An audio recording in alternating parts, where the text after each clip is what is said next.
Muy buenas tardes a todos. Estamos hoy, sábado 16 de octubre de 2021, realizando el 37º conversatorio sabatino de historia de la Academia de Historia del Valle del Cauca. Hoy tenemos a un invitado de lujo, como es el académico Rodrigo Llano Izaza. Rodrigo Llano Izaza es antioqueño, nacido en Medellín. Se graduó en el programa de Administración de Negocios de la Escuela de Administración, Finanzas y Tecnología, EAFIT, de Medellín. Rodrigo trabajó en el sector empresarial durante varios años. Él ha sido docente de la Universidad Sergio Arboleda en Bogotá, ha dictado la cátedra de Colombia Hispánica en el programa Saberes de Vida de la Universidad de EAFIT en Medellín, ha sido profesor visitante de la Universidad Externado de Colombia en el área de historia. Desde el año 2007 ejerce el cargo de veedor nacional del Partido Liberal Colombiano, dedicándole tiempo a escribir la historia de ese partido y de Colombia desde una perspectiva liberal. En el año 2012 fue promovido a miembro de número de la Academia Colombiana de Historia. Es además miembro correspondiente de la Academia Española de Historia, de la Academia de Historia del Chocó. Es presidente honorario de la Academia de Historia del Sinú, San Jorge y las Sabanas, en Córdoba. Es miembro correspondiente de la Academia de Historia de Monpós, miembro correspondiente del Centro de Historia de Sonsón, en Antioquia, miembro correspondiente de las Academias de Historia de Guatemala, Venezuela, Brasil y Paraguay. Es el representante de la Academia Colombiana de Historia en el Consejo Nacional de Patrimonio y representante de las Academias de Historia en la Comisión Asesora para la Enseñanza de la Historia. Rodrigo Llano Izaza creó la Red de Historiadores de Colombia, REICOL, y es miembro de la Junta Directiva del Festival Internacional de Historia de Villa de Leyva. Tiene varias obras publicadas, varios libros. En orden, los voy a sus títulos a leer en orden cronológico. José María Carbonell, agitador y mártir. Centralismo y federalismo en la Primera República, 1810-1816.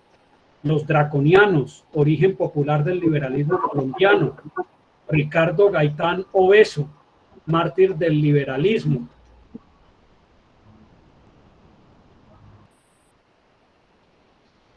Las sociedades económicas de amigos del país, 240 años de fecunda historia política y social. Bolivia, misiones jesuíticas de chiquitos.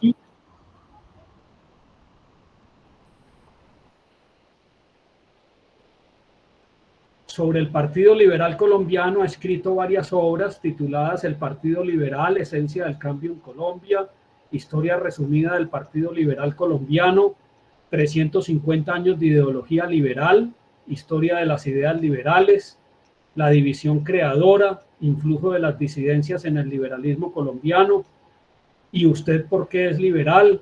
Doctor y general Lucas Caballero, guerrero, empresario y dirigente político, Poetas liberales, Páginas liberales, y ha dictado muchas conferencias a nivel nacional e internacional sobre temas de historia, tanto del siglo XIX como del siglo XX. Rodrigo Llano Izaza pues es el motor de las conferencias que se dictan en el Festival Internacional de Historia de Villa de Leyva, y es muy activo en su interacción con todas las academias de historia del país. Entonces, hoy Rodrigo Llano Izaza nos va a dictar una conferencia muy interesante, muy importante, titulada La economía colombiana en el siglo XIX. Entonces, con esta presentación, yo le doy la palabra al académico Rodrigo Llano Izaza para que inicie su conferencia. Adelante, Rodrigo. Mario, muchísimas gracias. Un saludo para todos los académicos de la Academia de Historia del Valle. Y bueno, vamos a ver, esta conferencia yo la tengo inicialmente partida en dos, pero Mario me dijo que la sacáramos toda de una. Entonces, cuando en la diapositiva 51 vean, gracias ya a Dios, no, seguimos con la segunda parte. Entonces, comenzamos con la economía colombiana del siglo XIX, de la mula al ferrocarril. Las vicisitudes de un siglo. Pasamos del nuevo reino de Granada a la República de Colombia, de las férreas disposiciones coloniales españolas a las férreas disposiciones de la hegemonía conservadora. Fases económicas. De 1800 a 1821 es el fin del periodo hispánico e independencia. El Estado se financia con los impuestos que puso España. De 1821 al 45 se consolida la República. El Estado es financiado con los aranceles al comercio exterior. Del 45 al 53 se liquidan los resguardos, fue abolida la esclavitud, se eliminaron los estancos del tabaco y se impuso el libre cambio. Del 53 al 80 es el federalismo, el impuesto único, el desarrollo de la banca y desamortización de los bienes de manos muertas. Y del 80 al 900, centralismo, proteccionismo y billetes de curso forzoso. Censos de población. En la mal llamada Gran Colombia, porque la Gran Colombia no existió nunca, se llamaba Colombia, en 1825 había 2.583.799 habitantes. En 1835 ya la Nueva Granada sola tenía 1.687.000. En el 43 había subido a 1.932.000. En el 51 pasamos de 2 millones de habitantes. En el 64 volvimos a bajar. No sé si porque se contaron mejor los habitantes o porque el censo fue muy mal hecho.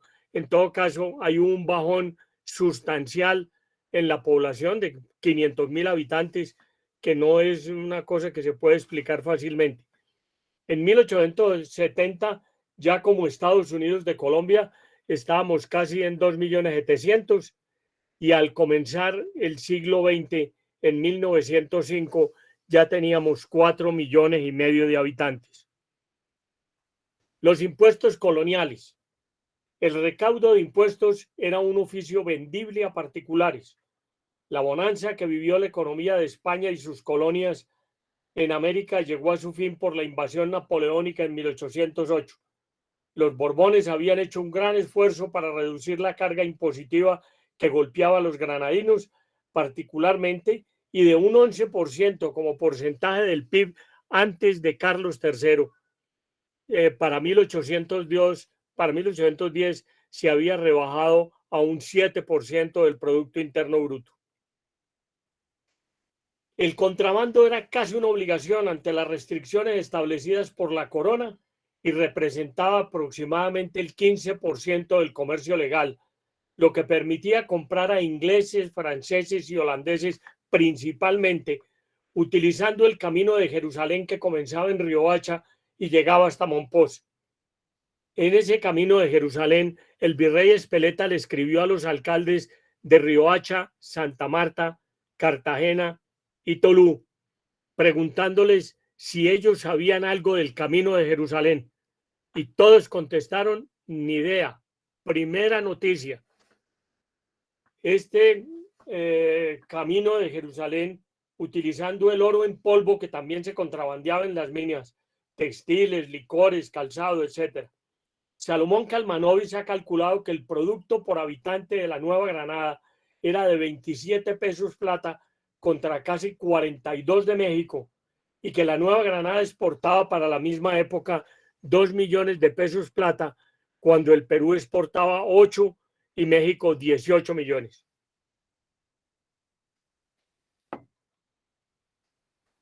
Los impuestos eran de todo tipo. Un caleño ilustre, el señor Herrera y Vergara, dijo que aquí se cobraban impuestos hasta por lo que bebían los granadinos. Estaba la Armada de Barlovento para armar una flota marítima que enfrentara con éxito a los ingleses en los mares del mundo. Consulado Boavería, cobrado a todos los bienes que llegaran por mar y destinado a la reparación de los barcos mercantes. Alcabala, cobrado para impedir la competencia de los productos americanos con los españoles. Se cobraba a todos los bienes muebles e inmuebles, semovientes, frutos de la tierra y actividades de mantenimiento común o exportación. La nata, media nata y mesada grababa los sueldos anuales, semestrales y mensuales. El diezmo, el más costoso e inútil de todos, se dedicaba al sostenimiento de la Iglesia Católica y gravaba los productos agrícolas. El quinto, llamado también requinto del rey, gravaba la producción minera con el 20% del producido. El tributo indio, pagado en trabajo, se popularizó en la encomienda y su producido se dedicaba al pago de la burocracia real. Sobre este impuesto decía Villavicencio al virrey Amar en carta del 24 de mayo de 1810, comillas, es el tributo más injusto e inicuo que ha podido inventar la ignorancia y la malignidad para destruir esta importantísima, utilísima y desventurada casta de hombres. Cierra comillas. La alcabala de mar se cobraba la entrada y salida de los puertos. El almofarifazgo se cobraba sobre los géneros y frutos de exportación o importación. A los almacenes donde se guardaban las mercancías las denominaban alfandegas.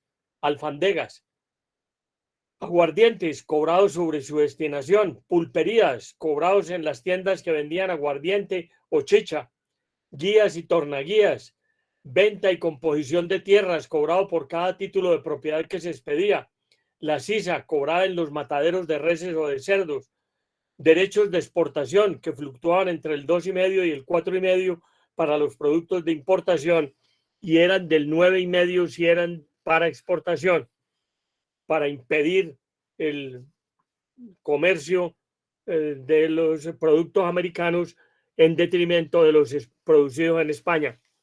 El mazamorreo, cobrado por la extracción de oro en ríos y quebradas. Dique y medio dique, cobrado sobre el volumen de las mercancías y no sobre el valor. La Real Hacienda Pública, que tenía gravámenes de 3 tipos: particulares, los naipes, las bulas de cruzada, indultos, mesadas eclesiásticas, medias anatas eclesiásticas, vacantes mayores y menores, pernas de cámara, gastos de justicia y menores. Los ajenos, el Montepío militar, ministerios, multas, condenas, gracias de títulos para el Supremo Consejo, depósitos y descuentos de asignaciones. La Real Hacienda, derechos de contribución, novenos, 3%, oficios vendibles y remunerables, papel sellado, aduanas, inválidos, hospitalidad, remisiones de caja, restituciones, donativos, aprovechamientos y depósitos. Como ven, cobraban por todo estos tipos. Las finanzas de la Junta Suprema. José María Carbonell y José Gaspar de Lastra, el de la foto es José María Carbonell, quienes manejaban los fondos de la Primera República, presentan su informe de tesorería y demuestran el déficit de más del 50% por las medidas de reducción de tributos hechos por la Junta Suprema de Santa Fe a partir del 20 de julio. Las finanzas de Cartagena.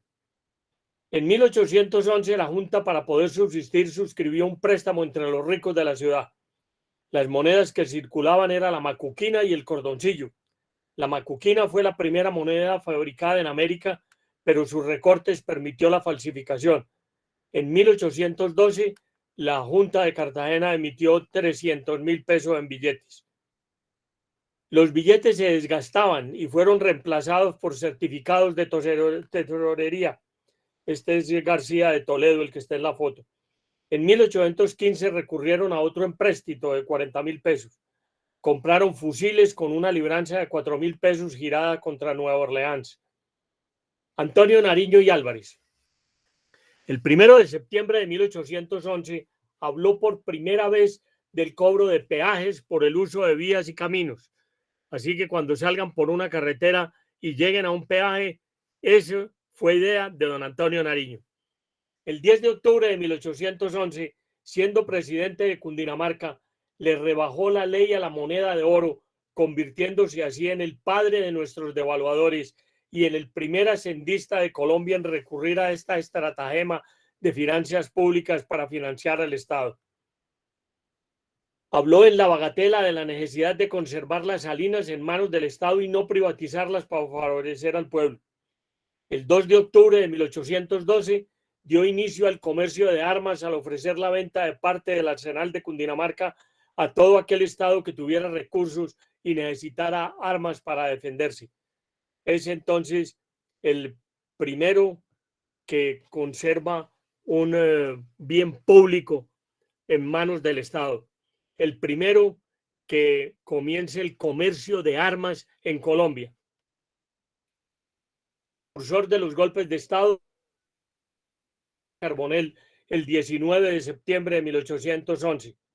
Fue el primer embajador de Venezuela en Colombia, designado por el canónigo chileno Cortés Madariaga, que venía por órdenes de Miranda, el 14 de junio de 1814. De manera pues que es Nariño no solamente el precursor de nuestra independencia, sino de muchas cosas. Temas tratados en nuestras primeras constituciones. Cartagena en 1812 habló de la compra de votos, pero también hablaron de la compra de votos Mariquita, Antioquia en 1811 y en 1812. La compra de votos no se la inventaron los costeños. Esto ya existía en todo el país y si era sancionado era porque estaba sucediendo. En Popayán 1814 se habló de la delimitación del territorio. Cundinamarca 1812 habló de los derechos de los indígenas. Las Provincias Unidas de la Nueva Granada en 1811 habló de extradición de delincuentes y de intervención estatal en la economía. Pamplona en 1815 habló de inventos y propiedad intelectual. Neiva en 1815 sobre procurador general. Neiva en el mismo año sobre la revocatoria del mandato, que hoy está siendo tan utilizada o por lo menos pregonada. Cundinamarca en 1812 sobre el balotaje o la segunda vuelta electoral y Antioquia en 1811 en la creación del vicepresidente. Vemos pues que nuestros constitucionalistas de la Primera República fueron bastante fecundos en los temas que incidieron para hacer esas constituciones y que influyeron en el derecho constitucional posterior colombiano. Finanzas de la independencia. Sin dinero no se hace la guerra, decía Simón Bolívar. La guerra de independencia dejó exhaustas las arcas del gobierno. Se pidieron préstamos a todo el que se pudo, interno y externo, para mantener el nuevo Ejército Nacional de Independencia a la Nueva Granada, Venezuela, Ecuador, Perú y Bolivia. Y de paso se les agregó Panamá. Estaban Wilson, la expedición de Gregor MacGregor, el almirante Brión, Petión, Guillermo Anderson, la compañía Harry Powells, los compromisos de José María del Real, de López Méndez en Londres con los vales de Angostura, fueron algunos de los que prestaron dinero para la gesta de independencia. Se recurrió a los corsarios y las patentes de corso, perdón, este corso es con S, excúsenme la metida de pata ortográfica, que dejaban un rédito para la República. Miremos cómo cambió el panorama entre las ciudades hispánicas y las ciudades republicanas. Las ciudades hispánicas o coloniales eran Santa Fe de Bogotá, Tunja, Cartagena, Santa Marta, Monpós, Girón, Pamplona, Honda, Cartago, Popayán, Santa Fe de Antioquia y El Socorro. Las republicanas ya son Santa Fe de Bogotá, Medellín, Cali, Barranquilla, Bucaramanga, Cartagena, Cúcuta, Ibagué y Manizales. Es decir, muchas de las que fueron ciudades importantes en la época hispana, hoy ya son unos pueblitos coloniales para el turismo. El gasto militar. El gasto militar siempre ha desangrado los presupuestos de Colombia. A partir de la independencia, con la creación del Ejército Nacional y las liberaciones de los países hermanos, este gasto se disparó como porcentaje de los egresos del Estado. De 1825 al 26, el 75% de los gastos del Estado eran para pagar el gasto militar. Del 26 al 27 bajó al 62% y del 39 al 42 bajó al 44%, que sigue siendo un exceso. Juan Bernardo Elbers y la navegación a vapor. El decreto 96 del 3 de julio de 1825, le concedió al empresario alemán Juan Bernardo Elbers por 20 años el privilegio exclusivo de la navegación a vapor del río Magdalena.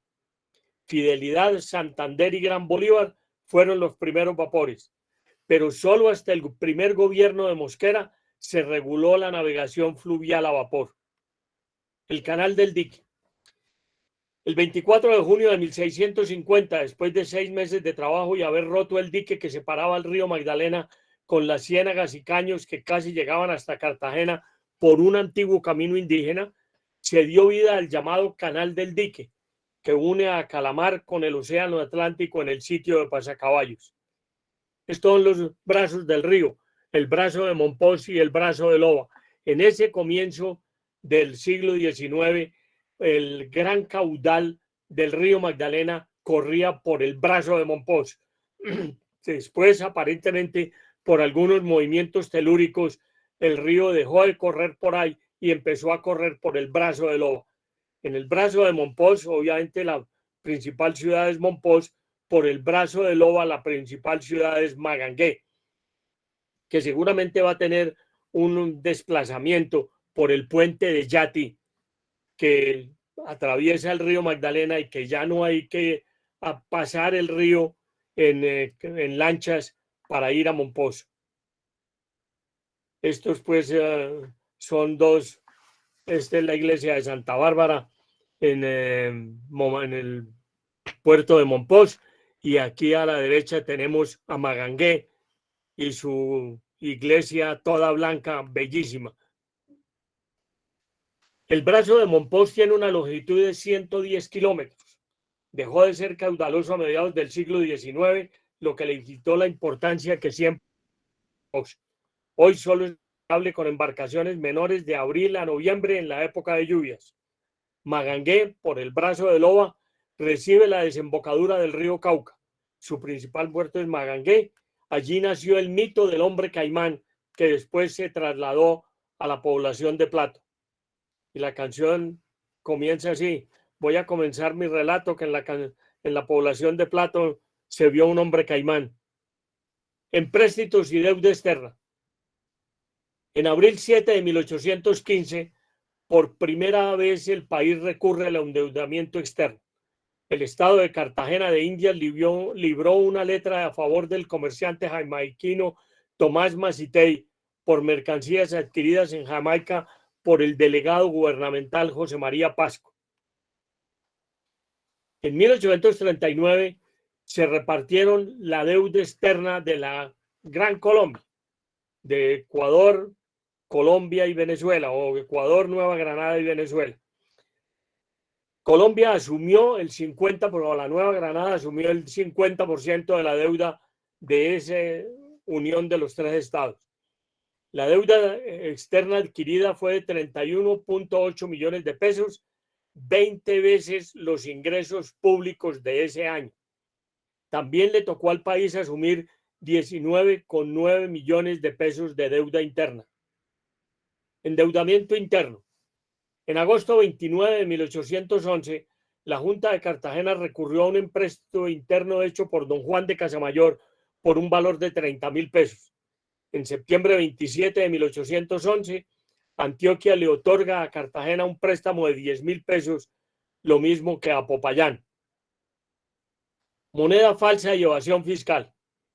En marzo 3 de 1814, Juan del Corral en Antioquia expide un decreto para controlar la circulación de moneda falsa en el estado.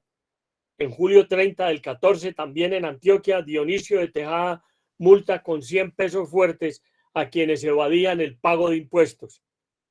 ¿Qué tal que hoy pues estuvieran multando a los que tienen cosas por allá en paraísos fiscales? El empréstito Sea, comillas, Sea es uno de los hombres que más me ha engañado. Lo creí íntegro, pero hoy puedo llamarlo un verdadero ladrón. Cierra comillas. Frase de Simón Bolívar. Sea admitió una primera cuenta irregular de 500.000 libras, una segunda para gastos personales de 20.000 libras que se lo gastó con Fanny Duvilás por toda Europa, y el día que se le acabó la plata, Fanny le dio una patada y lo mandó a Londres, y el préstamo de 2 millones de libras. Todas las negociaciones fueron en condiciones leoninas, pero Sea sigue en el santuario de los próceres. En Medellín le tienen avenida, museo, barrio, monumento, de todo. El empréstito de Arrubla y Hurtado. Se dice que Bolívar era muy mal jugador, pero una vez jugando tresillo en Atogrande con Santander, Arrubla y Sáenz, ganó el Libertador, y cuando fue a recoger las fichas dijo: por fin me tocó algo del empréstito inglés. Le estaba echando sus vainazos a los que ahí estaban sentados. El empréstito con la casa Goldsmith fue por 6.750.000 libras, de las que solo llegaron a Colombia 3.622.745, porque se descontaron los préstamos anteriores, los intereses se los descontaron por anticipado. Bueno, en 1826 Colombia suspendió el pago de la deuda externa, que solo vino a arreglarse después en tiempo de Murillo Toro. El fin de los resguardos. En 1821, 1832 y 34 se promulgaron leyes que ponían fin a los resguardos indígenas y se privatizaba su propiedad. En 1847 se repartió el de resguardo de Facatativá, en 1849 el de Suba, y en 1851 se legisló sobre la libre enajenación de tierras indígenas, lo que para mí fue un error craso de los radicales del siglo XIX. La primera pirámide colombiana. Judas Tadeo Landines y la compañía de giro y descuento. Judas Tadeo Landines, un boyacense, candidato a la vicepresidencia en 1838, secretario del Interior y de Relaciones Exteriores en 1840, fundó su empresa en compañía de Sinforoso Calvo en 1839, con pagos inusuales del 2% de interés mensual. Compraba lo que le ofrecieran y financiaba los déficits del Estado. El imperio de Landines se desmoronó en 1841, cuando comenzó a incumplir pagos, y Ezequiel Rojas, uno de los que había prestado plata a Tadeo Landines, lo demandó por quiebra fraudulenta. Se hizo un concordato de acreedores y a don José Ezequiel Rojas Ramírez, fundador del Partido Liberal, le tocó ser el presidente de esa primera junta concordataria que hubo en Colombia. Su quiebra valió 3 millones de pesos, más que todo el presupuesto nacional. El libre cambio y los artesanos. La ley del 14 de julio de 1847 dio inicio a la primera apertura de la economía colombiana. Rebajó los aranceles en un 20%, acabó el proteccionismo colonial, abrió los mercados al comercio internacional y fue el comienzo del establecimiento del Estado gendarme, del capitalismo salvaje y la imposición del principio francés del laissez-faire, laissez-passer, le monde, va de lui-même. Eso, haga cada uno lo que le dé la gana y acaben con todos. El que tenga plata imponga las condiciones y arrase a los demás. Los artesanos al poder. El gobierno de los artesanos, con Melo a la cabeza, duró del 17 de abril al 4 de diciembre de 1854, cuando la coalición liberal conservadora se tomó a Bogotá. Con la derrota de los artesanos, más de 200 de ellos fueron enviados a orillas del río Chagres en Panamá, donde todos murieron de fiebre amarilla. En realidad fueron casi 700 y no volvió ninguno de ellos. Hoy, mandar a que se mueran unas personas al catatumbo de fiebre amarilla en una población en Bogotá de 8 millones de habitantes sería como mandar 100.000 personas. Los conflictos con la iglesia. Hubo tres, básicamente. La separación de la iglesia y el Estado. Los conservadores querían seguir teniendo la iglesia pegada al Estado. Los liberales querían que cada uno se separara y, como dicen vulgarmente, cada loro en su estaca. El papel de la iglesia en la economía. La iglesia tenía más o menos la tercera parte de los bienes inmuebles del país en sus manos. Por ejemplo, el Cristo de cera de la parroquia de Las Nieves era dueño de una extensión de terreno que iba en Bogotá desde hoy, donde hoy queda San Diego, hasta donde hoy queda la Caro, y desde la montaña hasta el río Bogotá. El Cristo de cera, ni siquiera los curas. Claro, eso lo administraba el cura de Las Nieves. Y el papel de la iglesia en la educación, donde la iglesia decía que ella era la que tenía que educar a los colombianos y los textos los hacía y los autorizaba únicamente la Iglesia Católica. Medidas económicas de la Revolución del Medio Siglo. La libertad de los esclavos el 21 de mayo de 1850, ya quedaban muy pocos, pero quedaban esclavos. Fue abolida la prisión por deudas, la expropiación por utilidad pública mediante indemnización al propietario, se limitó la tasa legal de los intereses y se construyó el ferrocarril de Panamá. Se dio inicio a la Comisión Corográfica, que fue la segunda gran expedición científica de este país, que no ha vuelto a ver. Fueron abolidos los resguardos indígenas, se eliminaron los censos, la alcabala y los diezmos, se eliminaron los estancos de tabaco y aguardiente, se eliminaron los quintos, la hipoteca y el registro. La Comisión Corográfica. La segunda experiencia científica después de la Real Expedición Botánica del sabio gaditano José Celestino Mutis, que fue la más importante de Colombia. Esta fue la segunda, dirigida por el coronel italiano Agustín Codazzi, contratado por Tomás Cipriano de Mosquera cuando Codazzi trabajaba en Venezuela, y que comenzó labores el 3 de enero de 1850.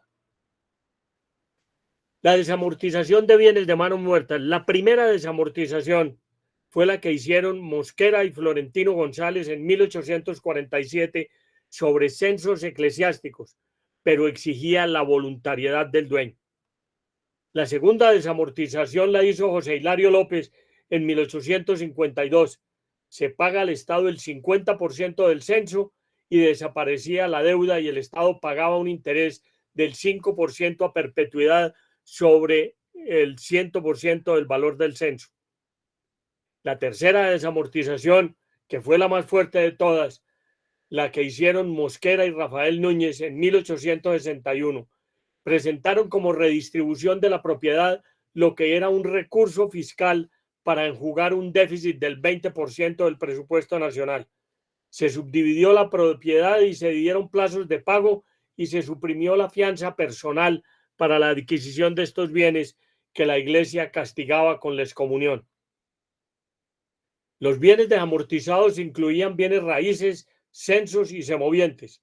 Representaban el 30% de la riqueza nacional.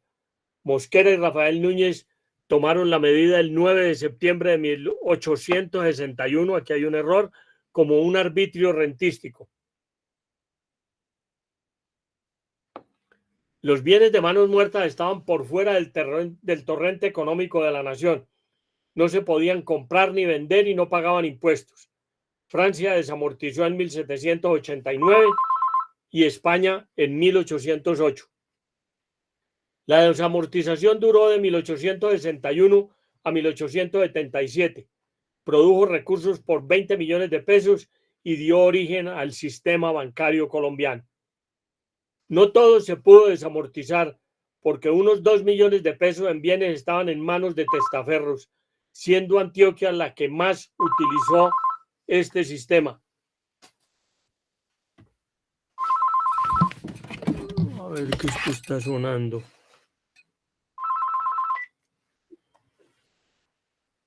Bueno, la deuda interna de septiembre 1 de 1860 era de 6.007.796 pesos, cuando el presupuesto nacional valía 2 millones de pesos. Debíamos 3 veces más de lo que teníamos para sostener el Estado en un año. Tabaco, añil y quina.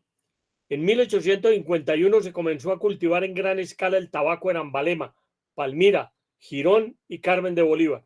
Su puerto de exportación era Bremen, Alemania, hasta cuando se agotaron las tierras y comenzó la competencia del tabaco de Java. Este es Ambalema, Tolima. Un colorante aportó bastante en la década del 70 a los mercados industriales de Francia e Inglaterra. Con los colorantes artificiales desapareció su uso y su cultivo. La quina, medicamento, fue explotada en la Nueva Granada por el sabio Mutis y tuvo su auge económico de los 50 a los 70 del siglo XIX. El caucho. El sector cauchero está ocupando la Amazonia colombiana, 477.274 kilómetros cuadrados, que corresponden al 35% de la superficie total del país, con 52 grupos étnicos y grandes ríos: Caquetá, Putumayo, Baupés, Guaviare, Nidea y Apaporis. El censo de 1849 le daba a la región menos de 17.000 habitantes en casi medio millón de kilómetros cuadrados. Son hoy los departamentos de Amazonas, Caquetá, Guaviare, Guainía, Putumayo y parte de los departamentos de Meta, Baupés, Bichada, Guainía, Cauca y Nariño, con una precipitación anual de 3.000 milímetros cúbicos al año. Finalizando el siglo XIX se desarrolló la zona cauchera del Caquetá, soportada con la migración y comercio con el Huila. Se presentaron dos grandes auges del caucho, de 1879 a 1912 y en la Segunda Guerra Mundial del 42 al 45. El caucho fue conocido por los indígenas desde la época precolombina y comienza su explotación intensiva a finales del siglo XVIII.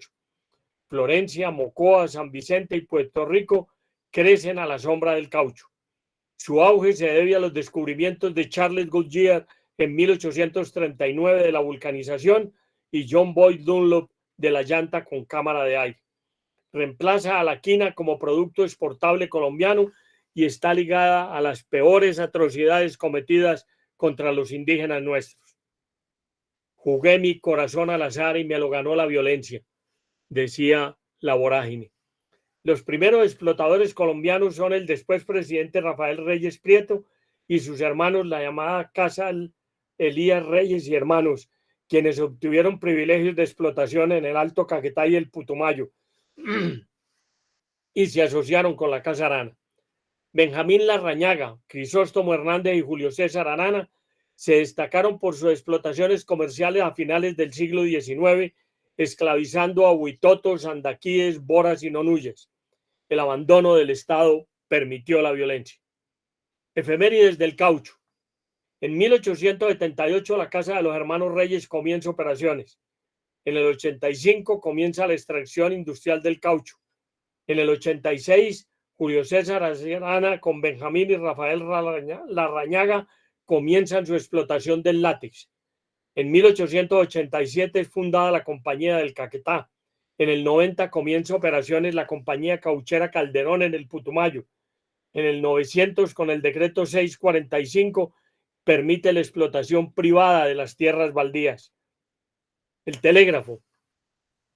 La primera gestión para traer el telégrafo a Colombia la hizo Tomás Cipriano de Mosquera en Inglaterra en 1847, pero fue Manuel Murillo Toro quien lo instaló en el país. El primer telegrama se puso en Cuatro Esquinas el 1 de noviembre de 1865 a las 5 de la tarde. El oro. El patrón oro que Inglaterra había establecido para sí se generalizó en Europa de mediados del siglo XIX. Colombia lo acogió en 1871 en el gobierno del general Eustaquio Salgar. El peso ha sido la moneda colombiana desde 1810. Inicialmente se dividía en 8 reales, pero en 1871 se fraccionó en 100 centavos. El oro de California perjudicó la explotación nacional. La colonización antioqueña. La colonización antioqueña fue la invasión pacífica y progresista más importante de América. El padre de la colonización antioqueña fue el oidor español Juan Antonio Mori Velarde a finales del siglo XVIII. La colonización antioqueña invadió el suroeste de Antioquia, el sur de Córdoba, el norte del Tolima y del Valle, y a Caldas, Quindío y Risaralda. Cuentan que los caucanos esperaban en el puente Bolívar de Cartago a los antioqueños para espantarlos a punta de palo. Se ha enfrentado esa colonización antioqueña a las concesiones Villegas y Aranzazu, entre otras. La lucha del hacha contra el papel sellado. Los terratenientes utilizaban a los colonos de perros perdigueros. Dejaban que estos les invadieran sus fincas e hicieron mejoras y obras de progreso para luego arrebatárselas en las notarías alegando sus títulos de posesión. El café.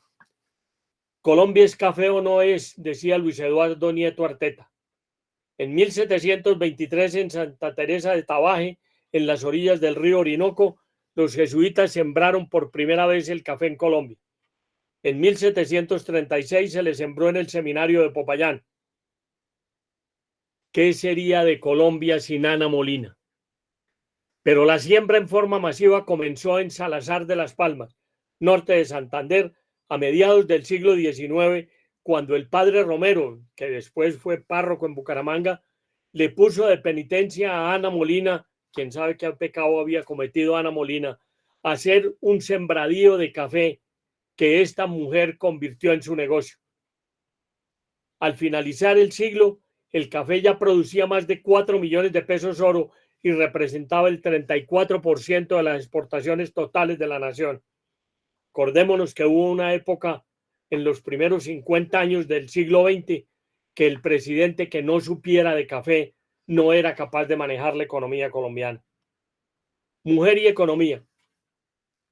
La mujer ha sido el sostén fundamental en la economía colombiana. Ellas cultivaban, recogían, empacaban y enviaban a Bremen el tabaco. Las chapoleras han recogido siempre el café. En el Código Civil de 1887 se definía como oficios de mujeres los de directora de colegio, maestra escolar, actriz, nodriza, posadera u obstetriz. La Universidad Nacional, fundada por el general y presidente de Colombia, Santos Acosta Castillo, nacido en Miraflores, Boyacá, mediante la Ley 66 del 22 de septiembre de 1867. Nombró como rector a José Ezequiel Rojas Ramírez, quien no aceptó, y se encargó a Manuel Ancísar, nacido en Fontibón, educado en Cuba y Venezuela, y comenzó sus labores el 3 de enero de 1868. Los primeros bancos. El primer banco de Colombia se instaló en Cartagena y fue el Banco Colonial Británico en 1839. Antes de 1870, el sistema de crédito estaba controlado por la Iglesia Católica a través de los préstamos hipotecarios conocidos como censos y por algunas casas comerciales, especialmente de Antioquia. El Banco de Bogotá lo fundaron en 1871, también en ese año el de Antioquia, en el 73 el Banco de Santander, el de Barranquilla, en el 74 el Banco de Colombia, el Banco de Bolívar, en el 77 el Banco Popular, en el 81 el Banco de Cartagena, el del Norte en el Socorro, en el 82 el Banco de Pamplona, en el 83 el Banco Márquez en Barranquilla, en el 85 el Banco de Soto en Bucaramanga. En Medellín en 1883 estaban el Banco de Medellín, el Banco Popular de Medellín, el Banco del Progreso, el Banco del Zancudo y 3 casas comerciales bancarias, Restrepo y Compañía, Botero Arango e Hijos y Vicente B. Villa e Hijos. Las cajas de ahorros. En Cartagena se fundó la primera en 1843, siguió Medellín en 1844, Bogotá en el 46, Santa Fe de Antioquia en el 51, luego el Chocó, Socorro, Santa Marta, Popayán, Monpós y Buenaventura. Panamá, Canal y Ferrocarril. En 1846, en la primera administración de Tomás Cipriano de Mosquera, se firmó el Tratado Colombo-Estadounidense Mayarino-Videlac, origen de la pérdida de Panamá y de las constantes invasiones norteamericanas a nuestro territorio, que ha sido el territorio más invadido de América por las fuerzas marines de los Estados Unidos. En 1855 fue inaugurado el ferrocarril de Panamá, que había construido la firma Totten Trautbin. En 1869 se firmó el protocolo Sullivan-Samper Cuenca, para la construcción de un canal en Panamá que fue rechazado por el Estado. En 1870 se firmó el Tratado Arosemena-Sánchez-Hulbur para la construcción de un canal en Panamá entre Colombia y los Estados Unidos, que fue rechazado por los congresos de los dos países. En el 78, el presidente Estorgio Salcar y Lucien Bonaparte Weiss firmaron un convenio para la construcción de un canal interoceánico en Panamá. En el 80, el presidente de los Estados Unidos, Rutherford B. Hayes, públicamente rechaza el acuerdo colombo-francés para construir un canal por Panamá, alegando que son ellos, los norteamericanos, quienes tienen el derecho natural a construirlo y mantener su autoridad sobre él. En 1890 se firmó el contrato Roldán-Weiss, por medio del cual la nueva compañía del canal se comprometió a terminar el canal de Panamá. En el 99, los liberales Nicolás Esguerra y Carlos Arturo Torres le ponen de presente al gobierno las bajas intenciones del gobierno de los Estados Unidos en relación a Panamá. La construcción del ferrocarril de Panamá y el Tratado Mayarino-Vidilac le dieron la excusa y el arma legal a los Estados Unidos para intervenir y desembarcar tropas en el istmo cada que les provocó. Así lo hicieron cuando el incidente conocido como la Tajada de Sandía en 1856, cuando Aispurú atacó a Ciudad de Panamá y cuando el incendio de Colón en 1885 que le atribuyeron a Cocobolo. Fueron los que detuvieron a los haitianos Patricel y a Cocobolo, y en la Guerra de los 1000 días impidieron el triunfo liberal de Benjamín Herrera, fuera de innumerables desembargos hechos con cualquier pretexto y muchísimas veces llamados por los mismos gobernantes colombianos. Como lo dice Álvaro Rebolledo en su trabajo sobre el Canal de Panamá, comillas, durante la vigencia del Tratado de 1846 hasta el 1902, las fuerzas de los Estados Unidos se emplearon en las siguientes fechas: octubre de 1876, septiembre de 1860, mayo de 1861, junio de 1862, marzo de 1865, en 1873 y en noviembre de 1900, en marzo de 1885 y en noviembre de 1901. Es decir, desembarcaban cuando les provocaba. En todas estas ocasiones, el desembarco de esas fuerzas se hizo a solicitud del gobierno colombiano o con su previo permiso o consentimiento.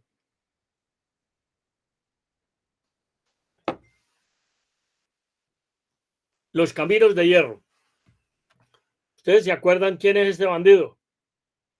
Se llama Francisco Javier Cisneros.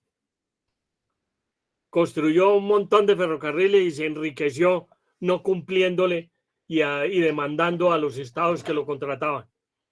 Después del de Panamá se construyó el ferrocarril de Barranquilla a Sabanilla. Siguió el de Antioquia en 1874. En Antioquia le tienen plazoleta, busto, a pesar de que se le robó la plata. El de Bogotá a Girardot en 1880. También el de Conejo hasta Rancaplumas, ahí a los lados de Honda, para superar los rápidos de Honda. En 1889, Bogotá-Facatativá. En el 90, Cartagena-Calamar. En el 95, Bogotá-Soacha.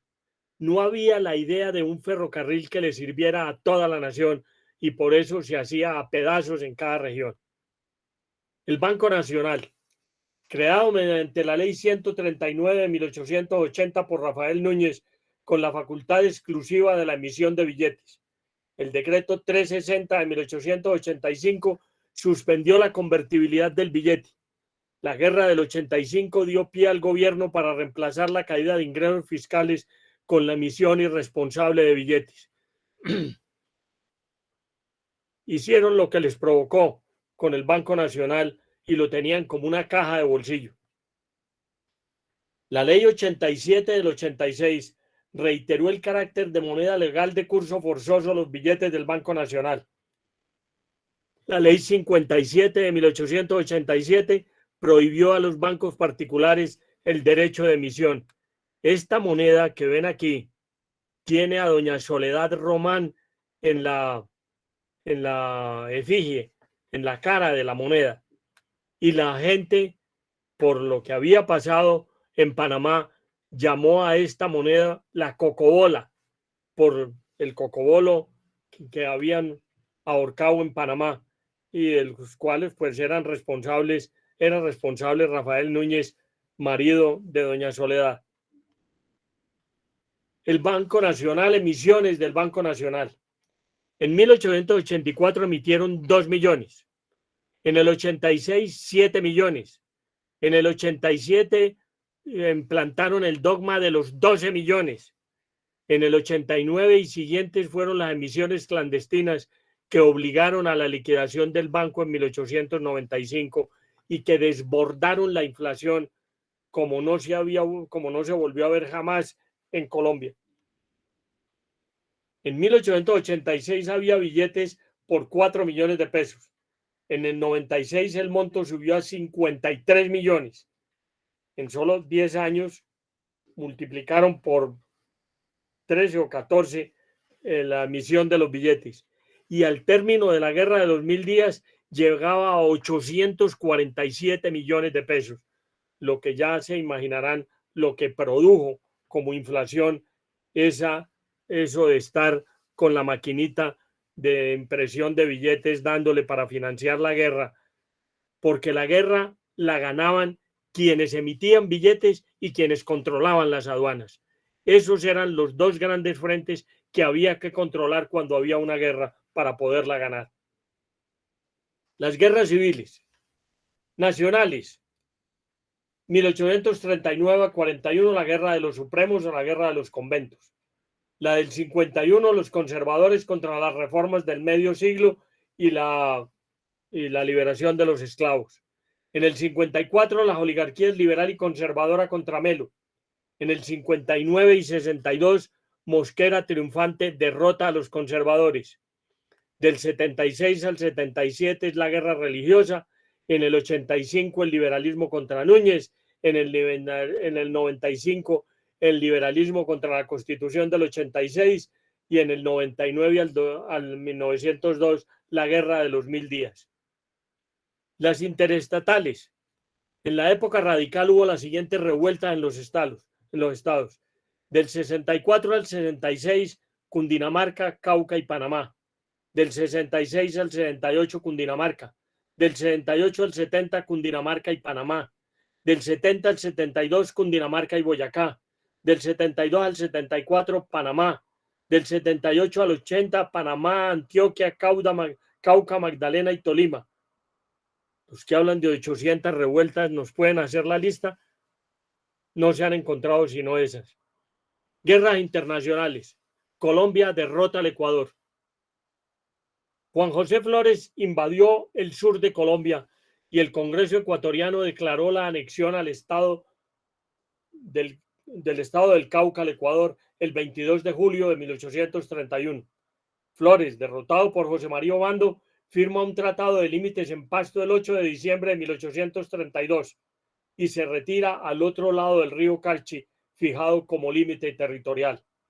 El 6 de diciembre de 1863, Tomás Cipriano de Mosquera, que había dejado en el poder a Juan José Uricoechea, derrotó en los pantanos de Coaspud, en la provincia de Carchi, Ecuador, a las fuerzas invasoras de Gabriel García Moreno, que comandaba el expresidente Juan José Flores. Guerras contra el Perú.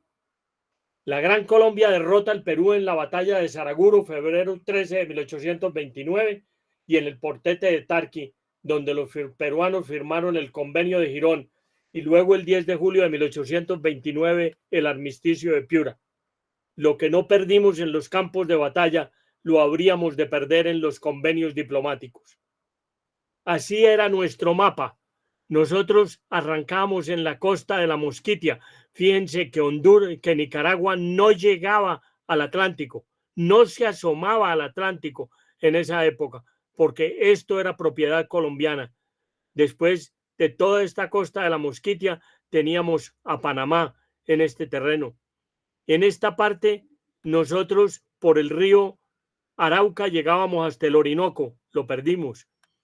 Por esta parte, nosotros íbamos, teníamos penetración en lo que hoy es territorio venezolano, lo perdimos. En esta parte entregamos todo este inmenso territorio por el Río Negro hasta Manaos, y se lo entregamos mediante el usi possidetis